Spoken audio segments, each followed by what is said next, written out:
अब हम ये बोलना चाह रहे हैं कि जनगण मन जब आप पढ़ते हैं तो जनगण मन में क्या दिखता है कि ये देश दिखता है और देश की जनता दिखती है। जब आप वंदे मातरम पढ़ते हैं तो वो तो एक भगवान और देवी के बारे में पूजा की बात है उसमें।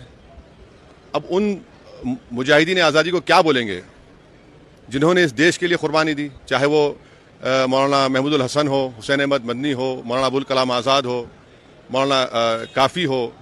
ये तो देश को आज़ाद कराने के लिए किया था। यहाँ पर आप देश को इस तरह से पेश कर रहे हैं।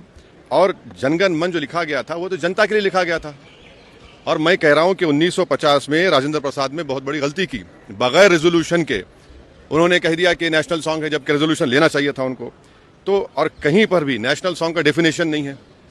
तो आप इसको इस तरह से मुसल्लत कर रहे हैं देश के ऊपर, तो ये गलत है बिल्कुल। आर्टिकल 25 फ्रीडम ऑफ रिलीजन है, उसके स्टैंजाज पढ़ लीजिए आप। मैं एक मुसलमान हूँ, मैं सिवाय अल्लाह के किसी की इबादत नहीं करता हूँ। अगर मैं किसी की बात करूंगा तो मुसलमान कहाँ रहूंगा। तो आप तो आर्टिकल 25 का, 26 का, 29 का ग्रेव वायलेशन कर रहे हैं। और ये बता दीजिए, ये संघी आरएसएस के लोग कभी वंदे मातरम पढ़े? ये लोग कहाँ पढ़े बताइए? माफीनामे लिख रहे थे।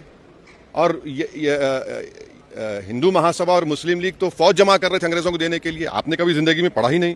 और आखिरी बात, हमारा संविधान का जो प्रियम्बल है वो किससे शुरू होता है? We the people. भारत माँ से नहीं शुरू होता है ना, कहाँ शुरू होता है? तो आप तो ये तो बिल्कुल ही संविधान के खिलाफ, उन मुजाहिदीन आज़ादी के खिलाफ।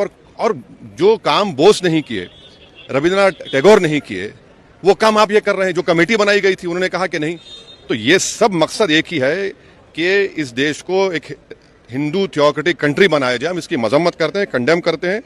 और बीजो इमानुएल का जजमेंट आज भी रेलेवेंट है और कल भी रेलेवेंट रहेगा।